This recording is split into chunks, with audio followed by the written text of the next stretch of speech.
Well, thank you for that introduction, Ramesh. I'm part Chinese, but I can tell you, although I grew up in Sydney, I was never mistaken for Indian. Can I begin by acknowledging the traditional owners of the land on which we meet, the Gadigal people of the Eora Nation, and pay my respects to elders past and present. Today I'd like to talk to you about racism, how we should respond to it. In modern Australia, there has emerged, if you like, a distinctive genre of racism. I think you all know what I mean. Picture an incident of racial abuse or harassment on a train or a bus.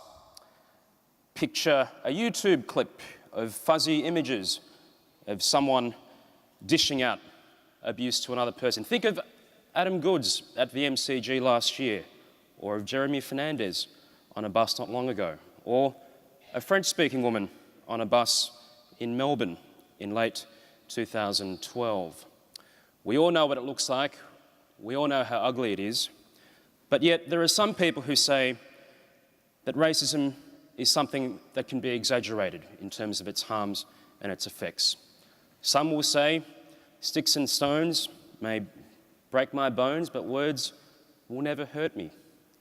Some will say that we don't need laws that are addressed to the evil of racism.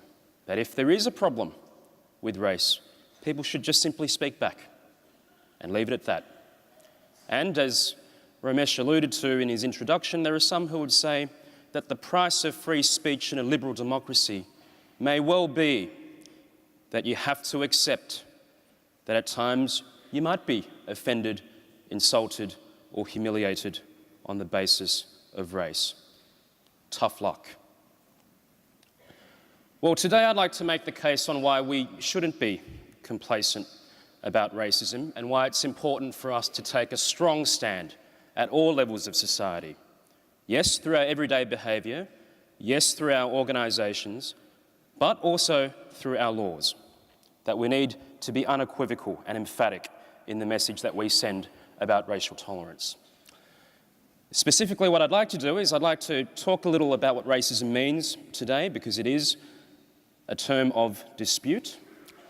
Some people understand it to mean one thing, others understand it to mean another. So I'll go through what I would consider to be the main dimensions of racism. Then I'll talk about the harms of racism and what the evidence tells us about what racism does to those who are on the receiving end. I'll talk then about a particular problem I see as a special challenge for us today: cyber racism and cyberbullying, and how this has presented us with I think, a very peculiar task now.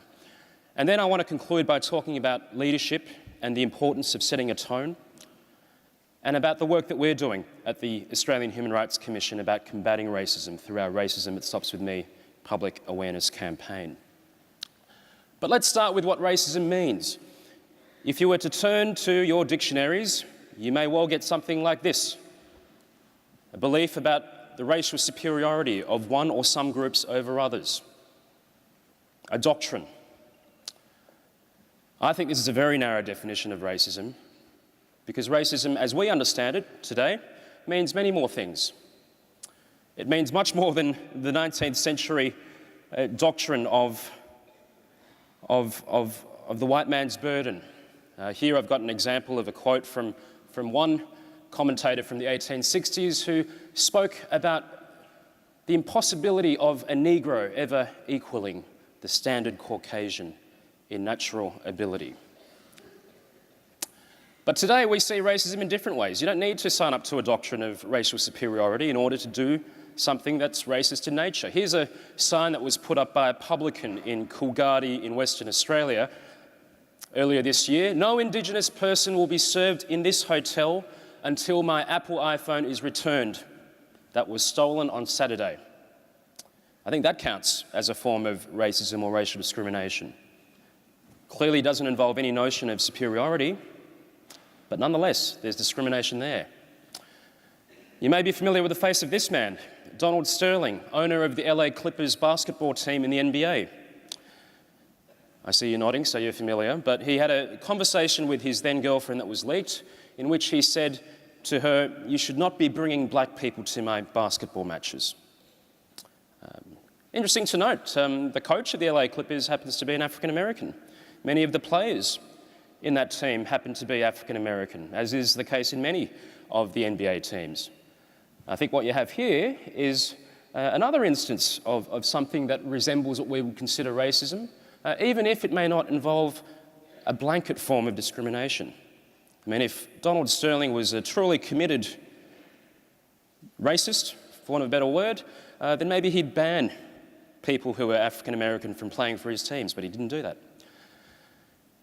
Another example, here's a picture of a frat party, undisclosed, but you have there students who've dressed up in Ku Klux Klan robes or who've blackfaced themselves. I think many of us may also recoil at this and think that there's something racist at play here. But is there something about racial superiority necessarily?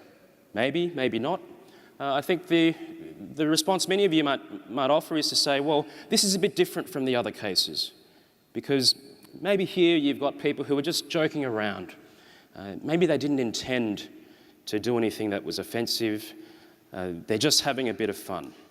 And I think that sheds light on another characteristic of racism as well, which I'll come to a bit later, which is that intention, malicious intention or doctrinal commitment need not always be part of the racist equation.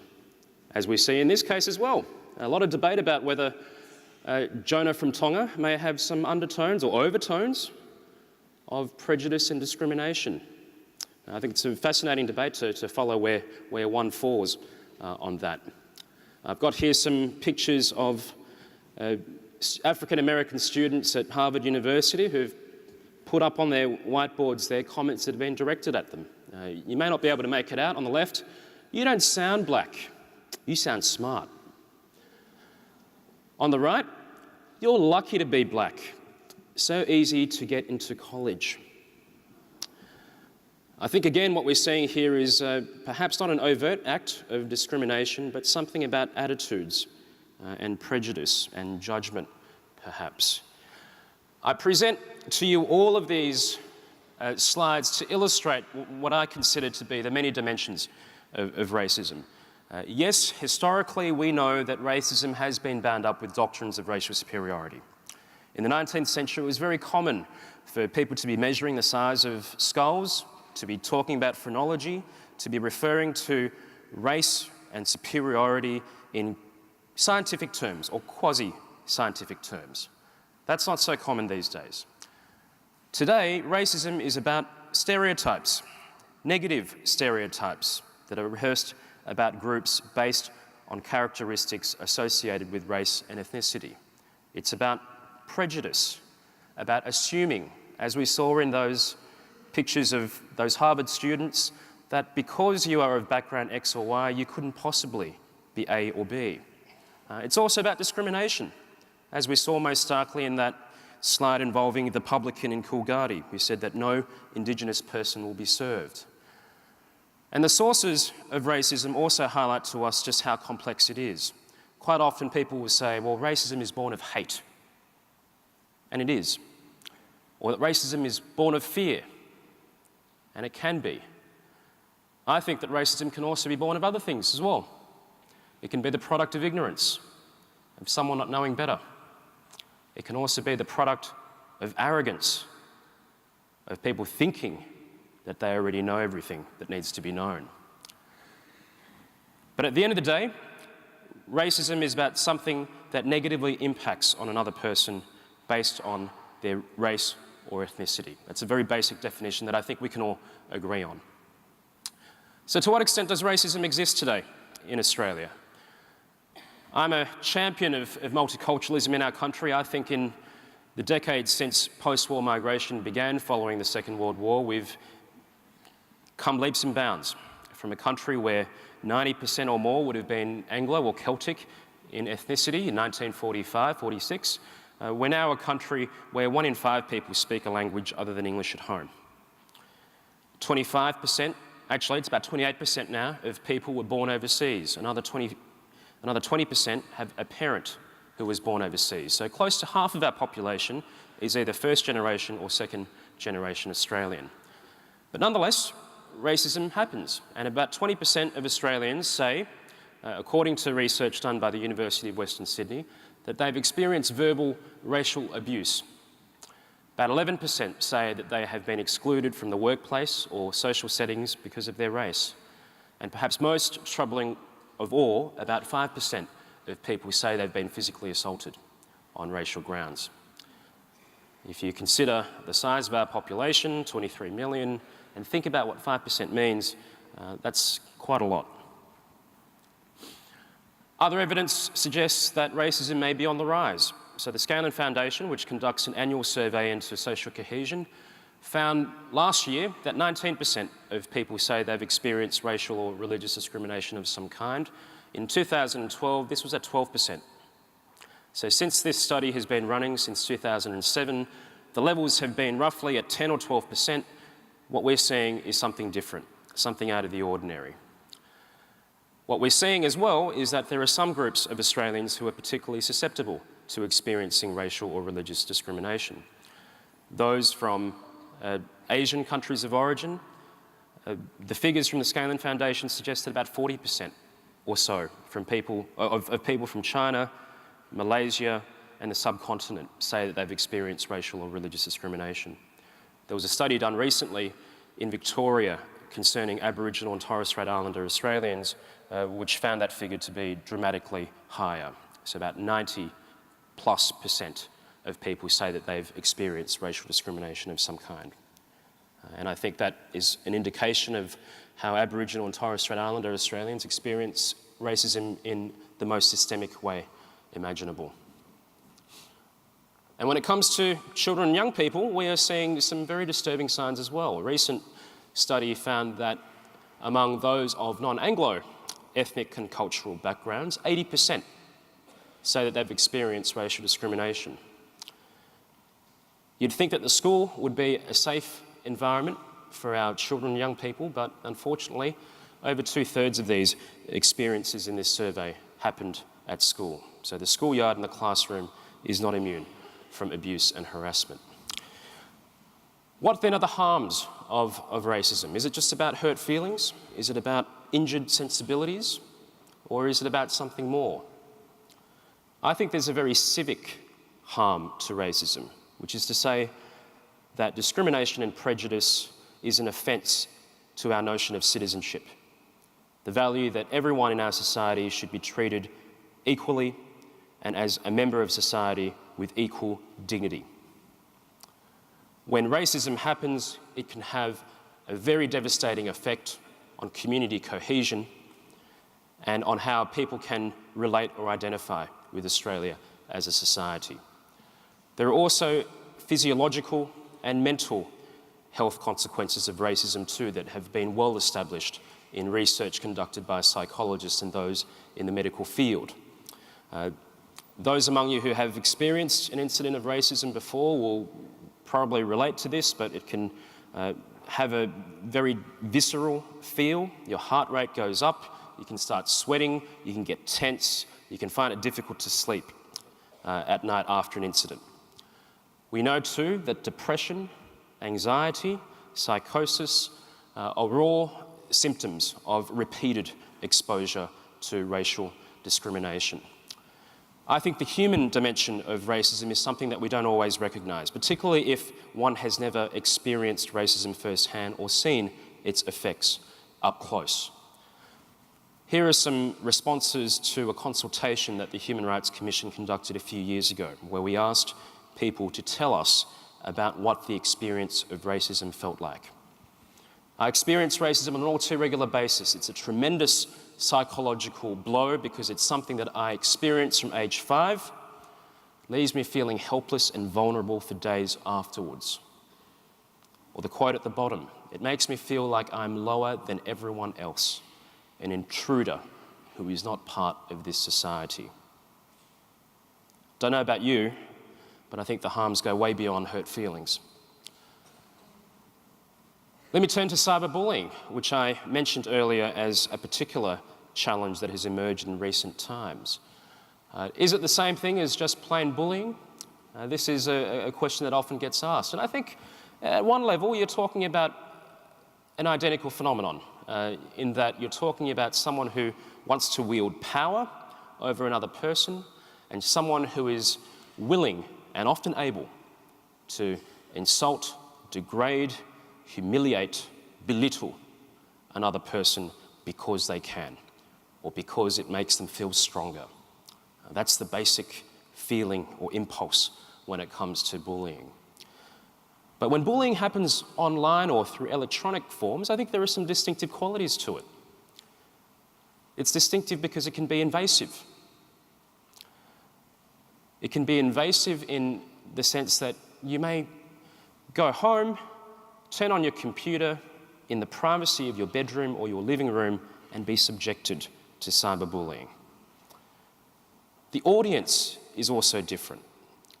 Whereas in physical bullying, you have someone there poking you in the chest, one-on-one, face-to-face. The audience here is different. It's not confined to a room or to a public space. If you're being humiliated on the internet, the audience can be millions or billions. There's the anonymity of cyberbullying as well. If someone is insulting you to your face, you know who's saying it.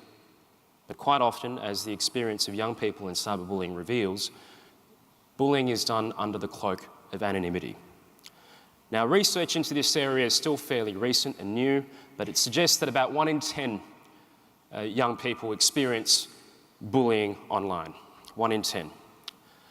And there's been a particular rise in the human rights experience in cyber racism. So on platforms such as social media or video sharing websites, we are seeing cyberbullying assume a racial form increasingly. But cyberbullying needn't be racist in character, of course. It can be something that is conducted on the basis of one's non-racial appearance, one's beliefs, one's lifestyle choices, and so on. Let me just show you a clip now, which I think encapsulates what the experience of cyberbullying may look like.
You're the first person I've told. Well, I'm honored to be.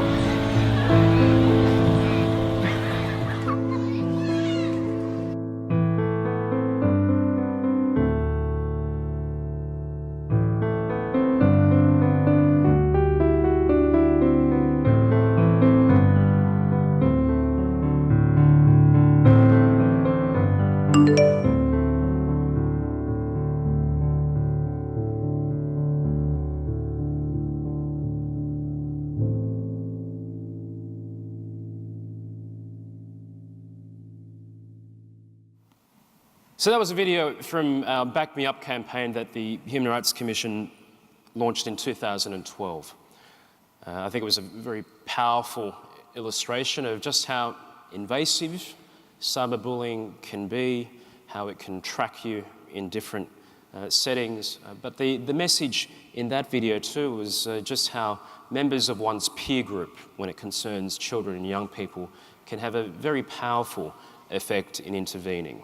This is what the research is suggesting to us, that the most effective way to stop cyberbullying is for a friend to stand up for another friend. And it needn't involve anything dramatic. All it may just require is just a friend to reassure another person that they can be there to be counted on. But what we did with Back Me Up, this was an initiative that was done in partnership with about 19 organisations in civil society, including mental health organisations and also young people. And we encouraged people to send in videos that they made about cyberbullying. And we received about 100 entries, one of which was the one that I just showed you. But it affirms that important need for all of us to reflect on what we can do to intervene in cases when we see antisocial behaviour. I'm just going to show you another clip which embodies that message, as you see in the top left-hand corner there of Back Me Up. Don't stand by, it could be you. So let's play this next clip as well.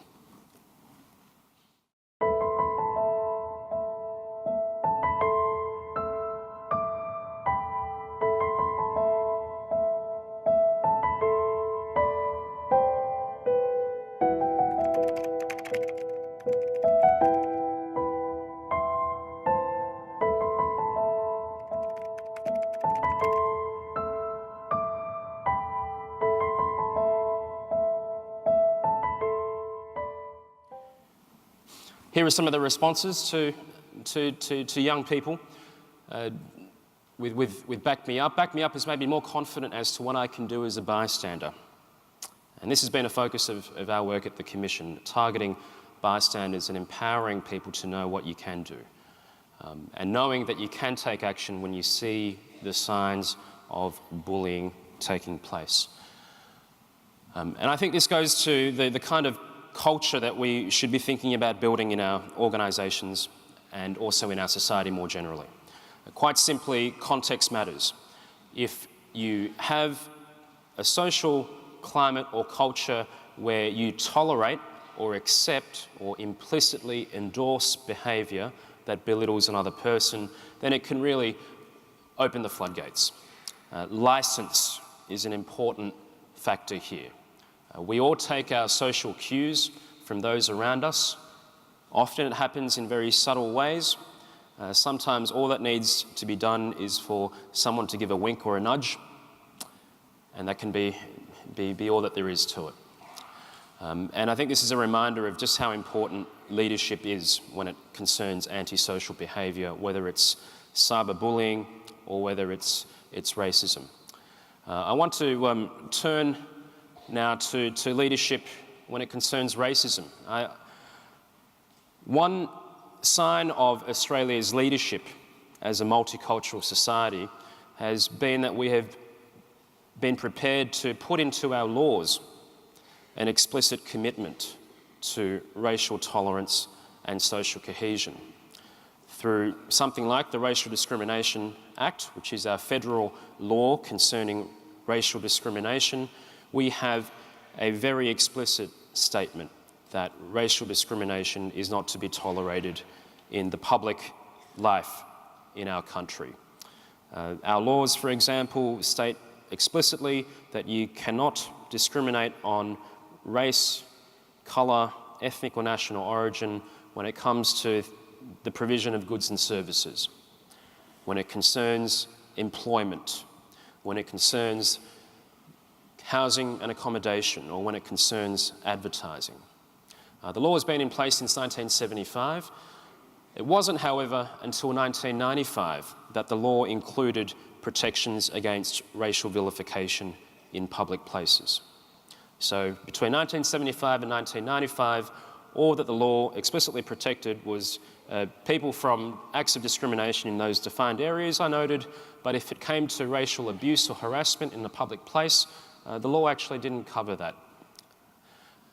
So what happened was this. In the late 1980s, there was rising community concern about racist incidents. You had a number of major inquiries and reports, including the Royal Commission into Aboriginal Deaths in Custody, the National Inquiry into Racist Violence, which was conducted by one of my predecessors, Irene Moss, and the Law Reform Commission conducted a report into multiculturalism and the law.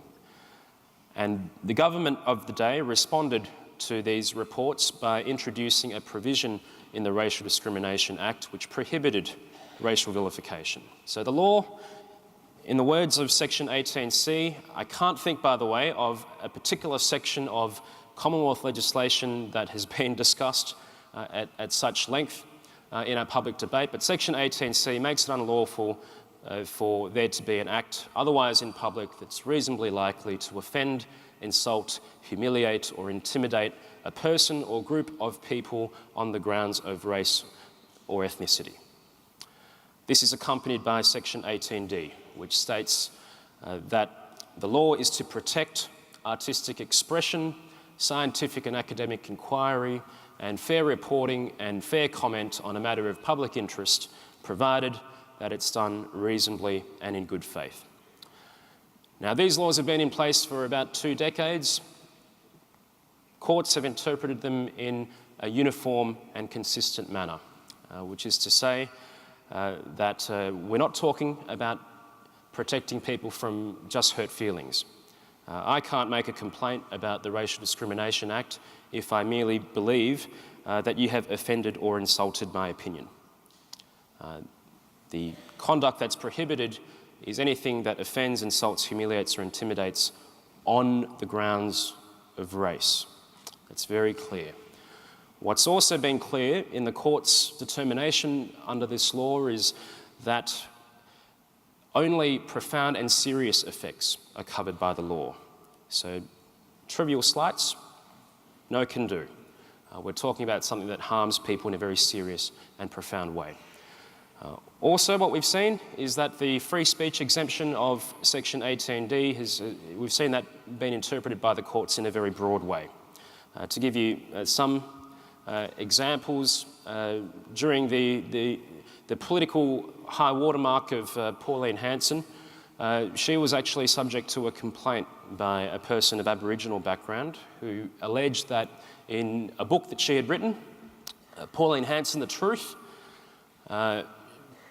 Ms. Hanson had said some things about Aboriginal people which were offensive or insulting to Aboriginal people.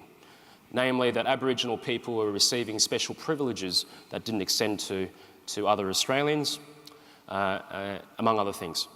The court in that case found that this was protected speech, that even if the person complaining had found this to be offensive and insulting on racial grounds, it was conducted in good faith as part of public debate in a liberal democracy. Now, there was another notorious case recently involving the newspaper columnist Andrew Bolt, which has been centre to the ongoing debate about racial vilification. In that case, Mr. Bolt had written a number of articles about fair-skinned Aboriginal Australians, and a number of them complained, alleging that he had offended, insulted, humiliated and intimidated them on the grounds of race.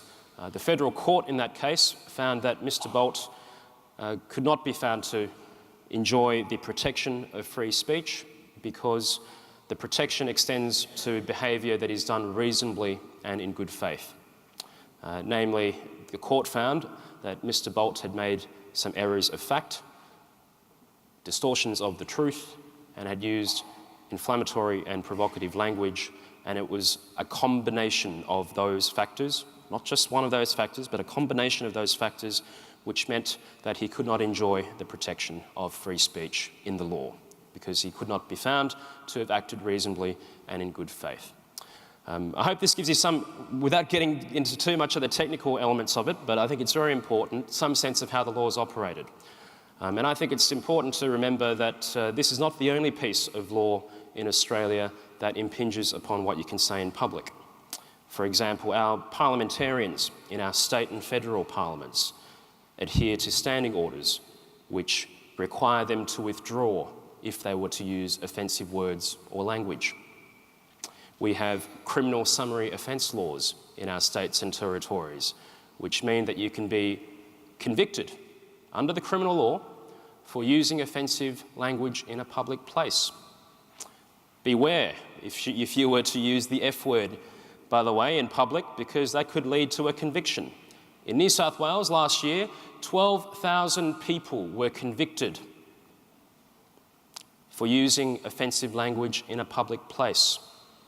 This law, by the way, the Racial Discrimination Act, is not a criminal law. All it means is that you go to conciliation if someone makes a complaint. You can't be prosecuted or convicted under this law, I should note. We also have defamation laws, which mean that you can pay six-figure civil damages if you were to use words that offend people's reputations. Ray Hadley of 2UE recently was found by a court to have been to have engaged in defamatory conduct. He was required by the court to pay $280,000 in damages for calling a woman silly and for calling her a grub. You have another case where a restaurant review in Fairfax media was subject to a defamation claim, and 3 of those defendants was each fined $160,000 in damages for saying of a restaurant that it was a blight on the culinary landscape of Sydney. I will not name that restaurant.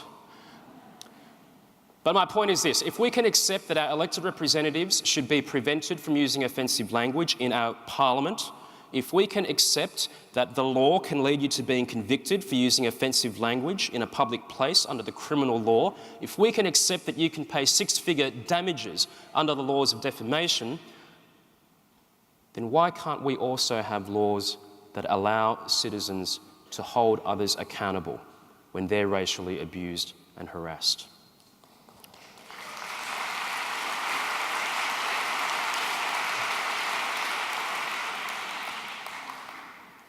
There are 2 freedoms at stake in this debate.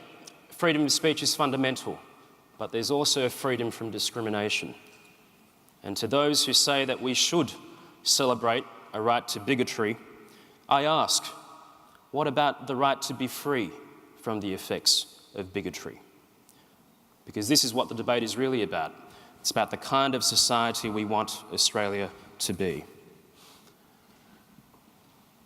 Let me turn now to non-legislative matters, because while the law is a powerful instrument for us to communicate our values when it comes to racial tolerance, and I think Australians are overwhelmingly supportive of that.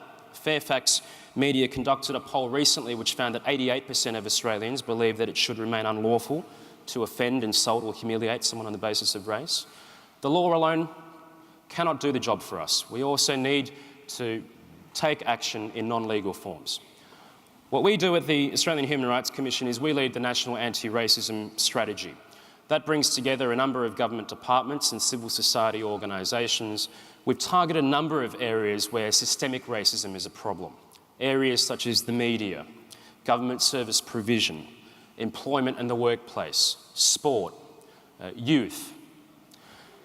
Among other things, we have worked on preparing curriculum material which will be released later this year on anti-racism, targeted at years 5 and 6 when it comes to health and physical education, and also history, and also in years 9 and 10.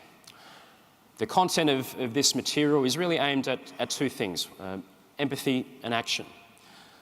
It's important in our schools that our future citizens and members of society are taught to consider the perspective of others, to put themselves in other people's shoes.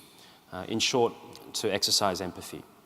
But we also believe that it's important, as you will have been able to tell from our Back Me Up work, that action is fundamental, that young people need to be prepared to take action and put their values into practice as well.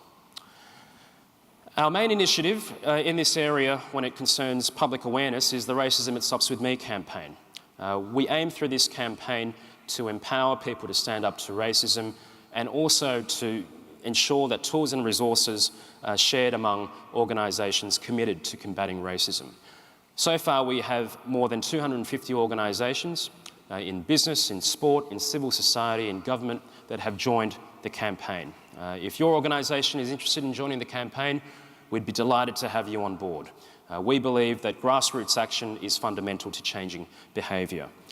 Let me just show you a quick clip of some of the work that we're doing with Racism It Stops With Me, featuring our Ambassador, Australian of the Year, Adam Goods. Racism has no place in sport. No place in sport. Everyone deserves a fair go. Regardless of skin colour, Background or culture. Racism! It stops with me! It stops with me. It stops with me. with me. With me. with me. Racism! It stops with me! That was last year's instalment. I'm delighted to say that on Saturday we're releasing the next instalment featuring Adam Goods. We shot the video about a week and a half ago at the MCG. We're very excited at the Commission to be putting that out tomorrow morning, so keep an eye out for that. The bystander scenario is what we're really aiming at here through the public awareness campaign. It's about ensuring that people just don't stand by. There was a notorious example in New York in the 1970s, which is a classic of the literature on social psychology, involving a woman called Kitty Genovese, who was murdered in New York City street in the presence of 38 witnesses, people who heard her screaming for help. None of them did anything to help her. An extreme case like that, though, tells us that there is a very real challenge psychologically when it comes to bystander behaviour. One recent study showed that almost half of those who saw an incident of racial bullying at school did nothing. What's more troubling, though, is that a quarter of people there who are bystanders may have encouraged the bullying to continue. So what can bystanders do? We tell people through our campaign that you can do something. Even if you can't intervene in a situation physically, if it's not safe to do so, you can do something. You can report an incident to an authority or to police or to the Human Rights Commission. You can film something on your camera, as people are increasingly doing. Or you can just give comfort and support to someone who's a target of abuse and harassment too. We know that when someone in public decides to abuse another person, they in fact believe that the majority of people around them endorse and support their actions. To see someone else stand up and say, hold on, can you stop that? That's not okay, or you're making a fool of yourself, is a powerful statement against that assumption. Here's what some of our supporters have done. I referred earlier to the French woman on the bus in Melbourne who was subject to racial abuse, which made the news. The bus company that ran that route, Ventura Bus Lines, joined the campaign, introduced a protocol for their bus drivers on how to respond to racist incidents, and also put up posters on all their buses, informing people what they can do when they see an act of racism. Recently, last year in Maitland, there was a very well-publicised report involving vandalism of property owned by newly arrived African refugees. What we had was an overwhelming response from Maitland City. The City Council and the local businesses on the main strip actually came together and put up a commitment to racial tolerance in all of their shopfront windows, and we had there, I think, a very strong example of a community response to racism. Let me conclude on this note. I hope that I've made clear to you that racism is a complex thing. It's not about racial superiority, but it's about prejudices, stereotypes that can lead to acts of discrimination. I hope I've made clear to you too that the harms of racism are not confined to mere hurt feelings, but go to the heart of individual dignity and freedom. Yes, you may be able to exercise your freedom, but it's not absolute freedom that we're talking about. Freedom must be accompanied by responsibility, because the exercise of one's freedom may well have the effect of diminishing another person's freedom. I hope as well that I've made clear to you that it's important that we send, as a society, the strongest possible signal in combating racism, and that includes through our laws. Some have said that, well, we don't really need laws because they don't eradicate racism. That if we've had them for 2 decades now, or 4 decades, in the case of the Act more generally, and racism still exists, why do we need it? I mean, can't we just rely on social sanctions alone to do the job? Well, I say to you this, we also have laws against murder, laws against theft. Have those laws eradicated murder and theft? And if they haven't, is that a good reason to be getting rid of them? I don't think so. But I'll end on this note, and that's a call to action to all of you. I think the responsibility is on the part of all of us to do whatever we can in our everyday lives to combat racial discrimination when it happens. And I want you to consider what you can do in talking to a family member, a friend, a colleague at work, or someone on your sporting team if you play a sport, and get them to think twice about the impact of their words and behaviour. And at the end of the day, it is that message that we promote that we'd like to get you to think about. Racism does stop with all of us, and the task of combating it starts with all of us. Thank you very much.